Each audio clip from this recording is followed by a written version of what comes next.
Yo, what's going on, everybody?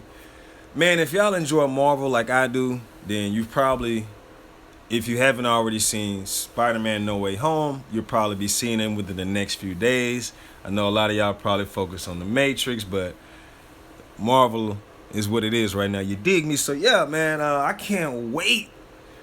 There's a lot of Marvel coming, you feel me? Like, I'm excited, like I'm back in my, my teenage days, you feel me? Like, younger days, just like when I used to really think about, man, where can they take these certain characters, these certain, comic book characters in Marvel, and you just kind of never imagine that, it would get this far and it would look this nice on screen. You dig? So, yeah, man, I'm really excited.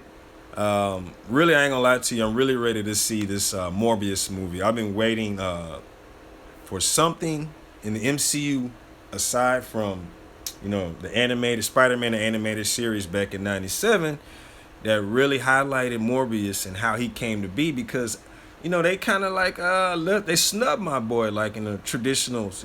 He got some comic book love, but he was always playing second fiddle to Spider-Man. You feel me? So for him to get his own solo, which of course he's going to be still attached to Spider-Man to a tad bit, because it's a lot of spoilers out there that already have their theories out there, but I'm excited, man. I'm glad they were able to get Jared Leto to do this, man. He did an amazing job as the Joker.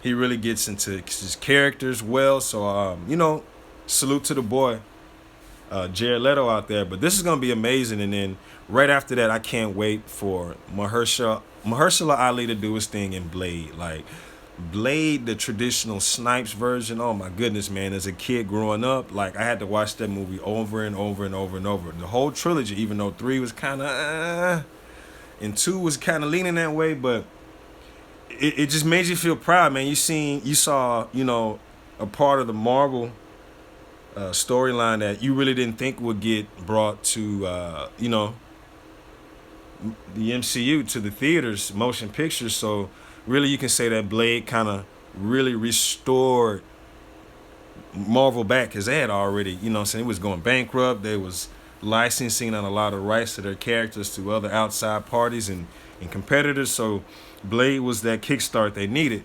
So I can't wait to see what they do. Kevin Feige, he seems to be very eager to make this one a hit. And then, of course, that's going to just bust open all that supernatural kind of slash horror genre in Marvel. So, we're going to get Moon Knight. We're going to get a lot of stuff that got slept on in Marvel that was really, really has some good stuff and some good characters and some villains. And I can't wait to see, man. So this is going to really also include Doctor Strange, leading the elements of, like, Mephisto, vampires, werewolves, zombies, the whole nine. So yeah, they're about to turn it up over there in Marvel 2022 and beyond, man. So yeah, it's going down. Y'all let me know which movies y'all are trying to see coming up in 2022, because it's a lot out there, man. I don't know if I'm more excited about the Spider-Man kind of wave, or if I'm more excited about what's about to happen with Thor, what's about to go on with Shang-Chi, 10 Rings. It was, that was pretty decent too. So it's a lot out there to look for, man. But y'all get ready. I'm finna hit y'all with this top 10 list. I know I've been talking a minute, but Gia, let's get it, baby. So yeah, my top 10 list for Marvel for me, right? Let me give me Infinity War at number 1. You feel me? Just because it was probably the biggest lead up, best character arcs. It kind of included a lot of stories that we like seeing, and seeing all those characters come together. Let me get Blade as my second one, played by Snipes. Like I said, it was a powerful part of the history of Marvel making this comeback. Let me get Black Panther at number 3. Chadwick Boseman, R.I.P., played an amazing role. Ryan Coogler, you did your thing. Overall, the project was amazing. 4, let me get Endgame. It wasn't as good as Infinity War, but Endgame definitely showed us some big changes that was happening in the MCU. Getting rid of Tony Stark, Iron Man, and, kind of reshifting and going with Spider-Man. So let me go number 5, Spider-Man No Way Home. You feel me? The more recent one. Like I say, I kind of like this movie, but I believe because of the so much nostalgia and cameos that they leaned into, and it kind of lacked the villain character build because we only had to go off the nostalgia from the prior movies. So they rushed that character arcs for the villains in this movie here. So that's really why it's like that. But let me go with Spider-Man Far From Home.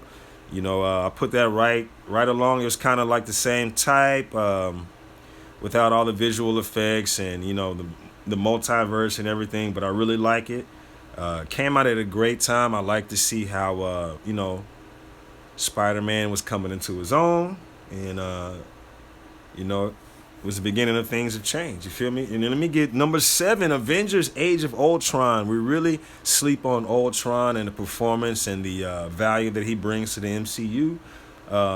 As you can see from the series What If on Disney Plus, they really kind of didn't go into how bad, Ultron really was. That boy there, he, you know what I'm saying? If you seen the What If series, you seen what he can do. So I got Age of Ultron in my 7th spot. And my 8th spot, let me go Thor Ragnarok, which could have been higher on the list, but just because there's so much going up against it, so much competition. But I like what the director did. I like that new change, that new kind of different way of portraying Thor, and how, was it what was his name? Watiki? I forgot his full name. Y'all forgive me for this, but he's a really great director. I like what he did with Ragnarok. Then I bounced back to Iron Man 2. This is when RDJ was in his bag. He was really flexing, you know what I mean? And we were starting to see how great the MCU could be on this Iron Man wave, and Iron Man 2 definitely stuck with me.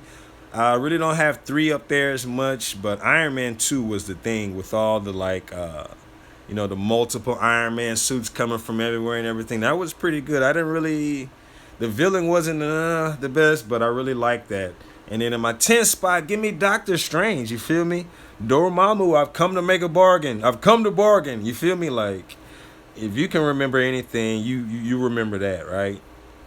From that movie. So I can't wait to see Doctor Strange 2, Multiverse of Madness. As you can see, it's going to tie in with more characters from Marvel. Spider-Man, Wanda, of course. You know what I mean? So this is going to be interesting, man. So y'all make sure y'all chime in the comments. Let me know how y'all feel about my top 10 list. And drop your top 10 list in the comments as well. Don't forget to subscribe, hit that like button, baby, and hit that notification bell, you dig? Let's get it. We were about to go on a date. There were gonna be flowers, and I was gonna light candles, and I was gonna shower and do my hair. Nobody messes with Vegas. How about you? And you? Finally, Thor, Odinson, Crown Prince of Asgard. And you? And you? You've been How about you too? Thor. And you? And you? Shh, calm down. Thor Odinson, Crown Prince of Asgard. You've been chosen.